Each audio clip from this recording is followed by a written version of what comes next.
Hi everyone, my name's Maya. I'm an acupuncturist. I work with folks to bring their lives back into balance from a physiological, emotional, mental place using Chinese medicine.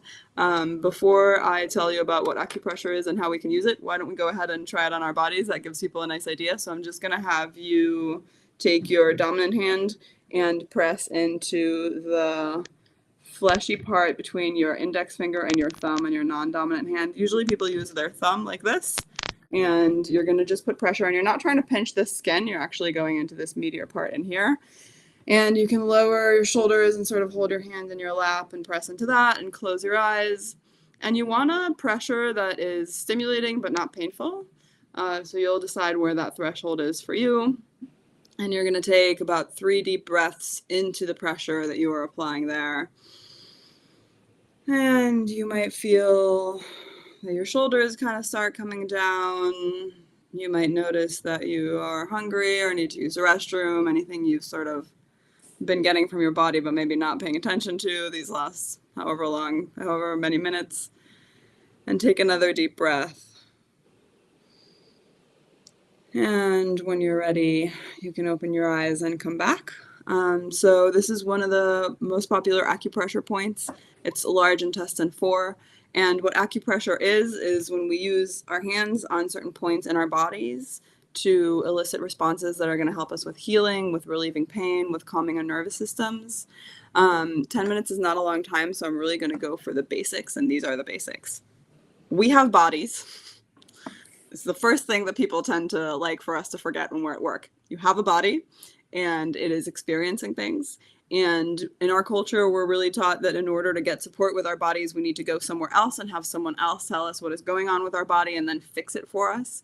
And in Chinese medicine, we really try to navigate back into the power of our own body to heal and find resources. And I, as an acupuncturist, often use needles in my clinic to help the body sort of reorder its internal resources to heal, but we can actually do that without needles in our own bodies, and we can do that using our hands, and that is what acupressure is. And so I'm going to teach you some of my favorite acupressure points, and the one that I just showed you, large intestine 4 right here, is an analgesic, so it helps with pain anywhere in the body. And one of the things, especially headaches, tension headaches, if you're sitting in a screen, eye strain, it also has a strong down, like descending impact on the body. So if you're a person who keeps your shoulders up here, this will help you remember to bring your shoulders down. It also helps with constipation because it has a strong downward effect on the body. So if that's something you struggle with. But mostly I think about large intestine 4, other than a pain point and a headache point, as like my gateway drug, because when I am sitting at my desk and I'm all like, and I know that some of the things Kelly's going to talk to us about, like staying in motion and going to get water, or, taking a break, going outside. I know in my head that these things are important, but it's really hard for me to actually break away from my task and move into the tools that I know I have. If I can just get my thumb to large intestine 4, if I can just get it to this point and press for a minute and take a couple of deep breaths, my nervous system will let go a little of its habitual sort of activation that so many of us have in our modern lives. And it will allow me to move into being more connected to whatever needs to happen next, right? Like, do I need to eat? Do I need to go to the bathroom? Do I actually want to be in this meeting? Can I be doing something else, right? And it's something you can really do like under a desk in a meeting. It's very helpful. So again, I'm going to have you press into large intestine 4, into this part of your hand with your other thumb. Press hard enough to get stimulation and just take a couple of deep breaths. And a way that I like to do this if you are in pain is 10 seconds on, 10 seconds off. And if you do just like 3 or 4 rounds of that, you'll probably start noticing an impact. The next point that I love is on the foot. So if you are somewhere where you can kick your shoes off, go ahead. I am going to show you my foot. Right, this is why we don't want it recorded forever. Here's the foot, everybody. And what you're going to do is you are going to find the point. Fortunately, everything else is in really like public parts of the body, so nobody worry about the last 2 acupuncture. You're going to find the point that is here between your big toe and next toe, right here in this meaty part. So you're going to start where the web and move up a little bit, and you're going to find a divot. And that divot is going to be tender, so be gentle with yourself. So if you have access to your foot, you're going to go ahead and find that meaty divot between your big toe and your second toe, and you're going to press into it. And again, you're going to press into it. You're going to close your eyes. You're going to take a couple of deep breaths. And you might notice again, like the neck starts to relax. The breath will start to even out. Keep pressing into it and breathing. So this point that you're pressing into is called liver 3, and it's the number 1 stress point. If large intestine 4 here in our hand was the number 1 pain point, this is the number 1 stress point. In Chinese medicine, we talk about the flow of qi, which in Western medicine often we compare to the flow of blood or the flow of lymph, just the body generally circulating resources, right? And liver 3 is the main point that's in charge of this flow mechanism. And the first thing that'll happen when you start getting super stressed is things will start stagnating in your body. And it might sound insane that we can have such an impact on our bodies with a little bit of pressure.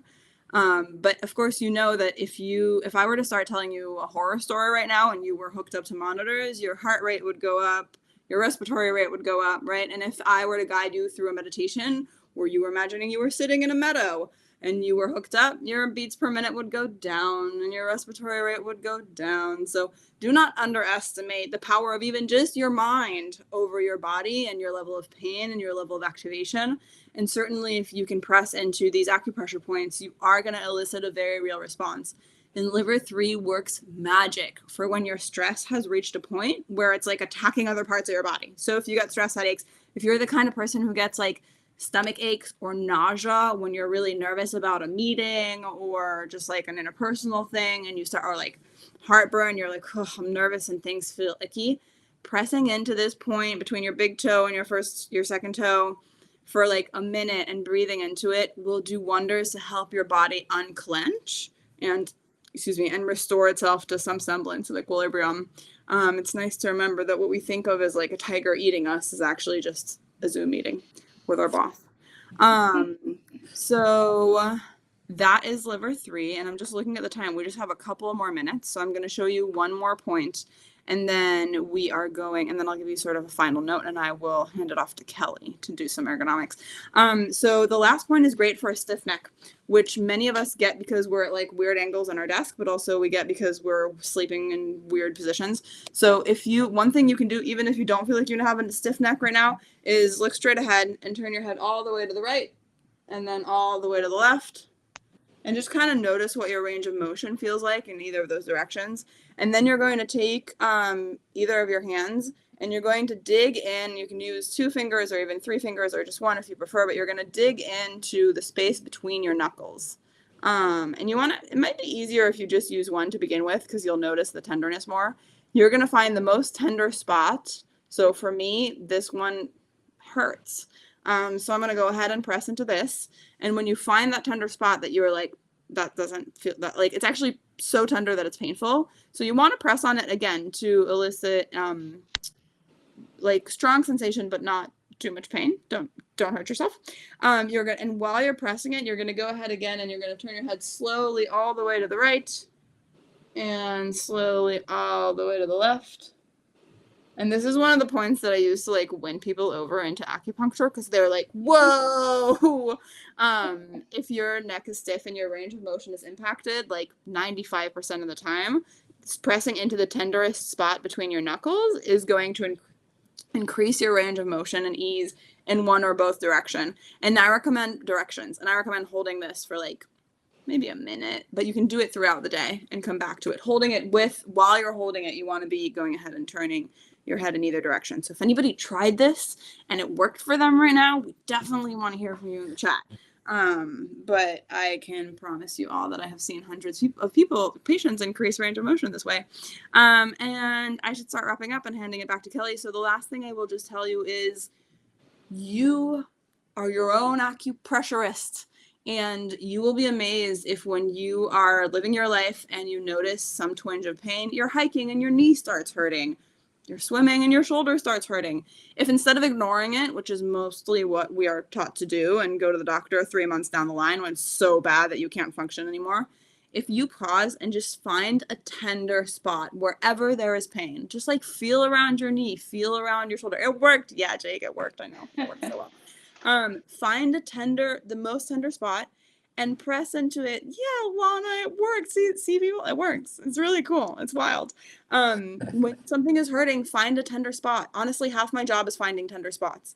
And you press into them and you move the joint a little and you do that for a couple of minutes. You will be amazed how much injury you can avoid just slowing down and giving your body a little bit of love that way.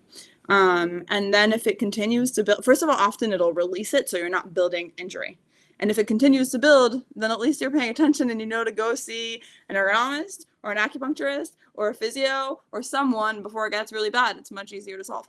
Okay, that is the time that we have, and I am going to hand it back to Kelly.